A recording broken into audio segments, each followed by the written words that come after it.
YouTube channel called Indonesia Crime File released a video titled West Papua: The Cold War's Forgot Casualty. West Papua, a forgotten victim of the Cold War, on July 26, 2025.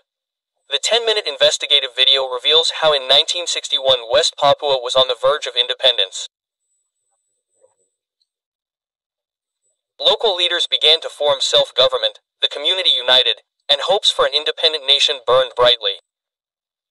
But just 2 years later, that dream was shattered, swallowed up by the vortex of the Cold War, the geopolitical interests of foreign countries, and a referendum process that was never legitimate. In more detail, the video reveals how the Trikora operation, supported by Soviet military assistance and United States diplomacy, paved the way for the UN to approve a sham referendum known as the Act of Free Choice, or PAPERA. Then, 102 Papuans who had been unilaterally selected were forced to declare their union with Indonesia through pressure, intimidation, and threats. Then the United States, the UN, and Indonesia made a political agreement without involving the Papuan people. Since then, human rights violations have continued, claiming the lives of 100,000 Papuans. The world chose to remain silent, and silence is a form of complicity. This video isn't just a forgotten page of history. It's a global betrayal that still lingers in the lives of Papuans today. He wrote in the video description, "If you believe in justice, truth, and the right to self-determination, watch, share, speak out. Because silencing is part of injustice."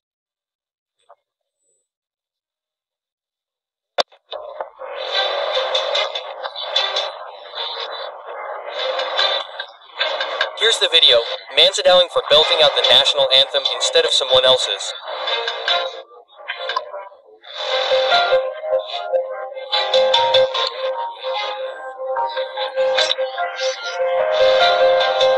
That was West Papua. They seriously had everything lined up. Their own political parties, local leaders stepping up, even their own flag. The Dutch, believe it or not, were actually getting ready to hand over power. It was supposed to be this incredible moment of independence, just like what was unfolding all over Africa and Asia. But here's the kicker about history, right? Sometimes the biggest decisions get made in rooms where the people who are going to be affected the most aren't even invited. So, these Papuan leaders weren't just sitting around twiddling their thumbs. No way. They were doing the work, writing up political manifestos, forming councils, basically building a country from the ground up. In 1961, they even had this amazing ceremony where they raised the Morning Star flag for the first time. Can you just imagine that feeling? All that hope, all that pride, they called their new nation West Papua. Had their own anthem and everything, and for a hot minute it really looked like they were going to pull it off. Then Indonesia dropped Operation Trikora. Now, if you listen to Indonesian propaganda, this was all about liberating West Papua from colonial rule. But if you were actually Papuan, honestly, it felt like swapping one boss for another.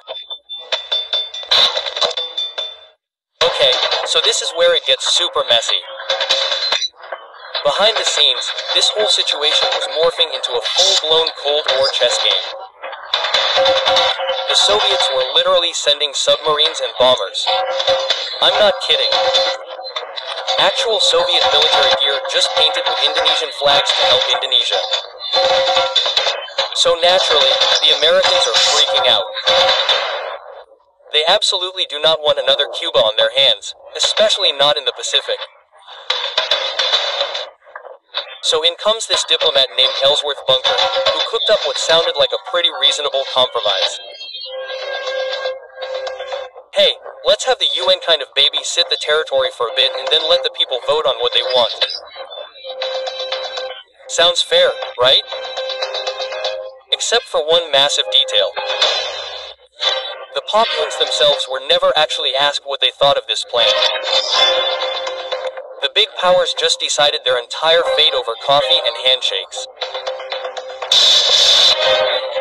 Fast forward to 1969, and it's time for this promised vote. They called it the Act of Free Choice. What the pop-on expected a real election. Everyone gets a say, democracy in action. What they actually got, 102 people handpicked by Indonesia who were told exactly what to say. And I mean told, we're talking about people being pulled aside and straight up threatened. Vote for Indonesia or things will go very badly for you and your family. That's not a vote, is it? That's more like a hostage situation with UN observers just taking notes. And the absolute worst part, the UN looked at this obvious sham and basically said, yep, looks legit to us. So, what happened after this fake vote? Mass arrests. Anyone who even looked like they might disagree with the result got rounded up.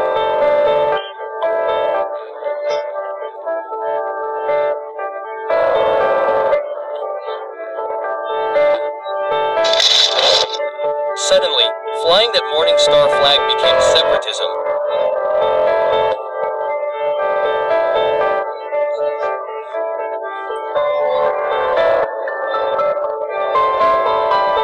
The thing.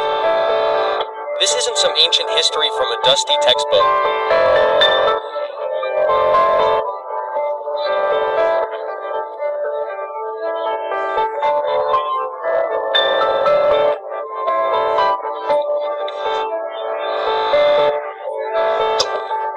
Human Rights Watch, Amnesty International, even Indonesian military documents all paint the exact same picture: abuse, disease, and neglect.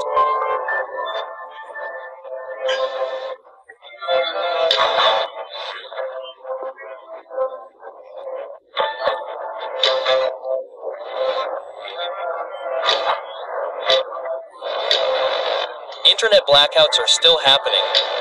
Political prisoners are still being arrested. Military raids are still going down in the highlands. There are kids today who've never seen their flag flowing legally. They learned their anthem in secret. They inherited a struggle they never chose. Think about that for a second. You're born into a world where your very identity is considered a threat to national security. And every single time someone tries to bring this up internationally, they get told, oh, that's an internal Indonesian matter, not our business. Look, this wasn't just some geopolitical mix-up. This was cultural erasure with a literal UN stamp of approval. West Papua didn't lose a war. They had their independence stolen by the very people who were supposed to protect the right to self-determination. The UN looked the other way. The US was more worried about mining rights and Soviet influence. The Netherlands basically threw up their hands and said, not our problem anymore.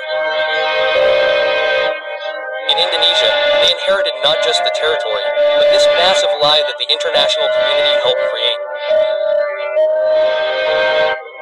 But ask any Papuan elder today, and they'll tell you straight up, we never said yes to this. We love talking about Cold War victims, right?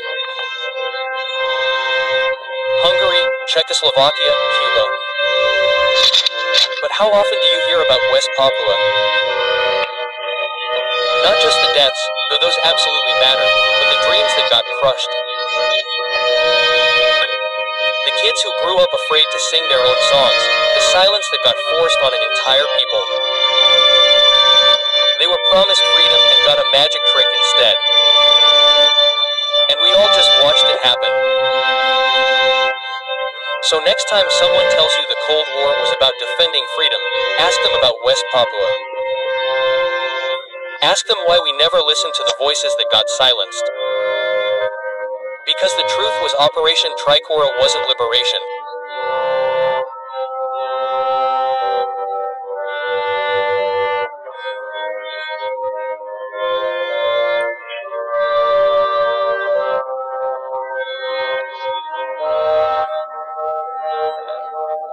It was a razor and the Papuan people. They're still waiting for someone to actually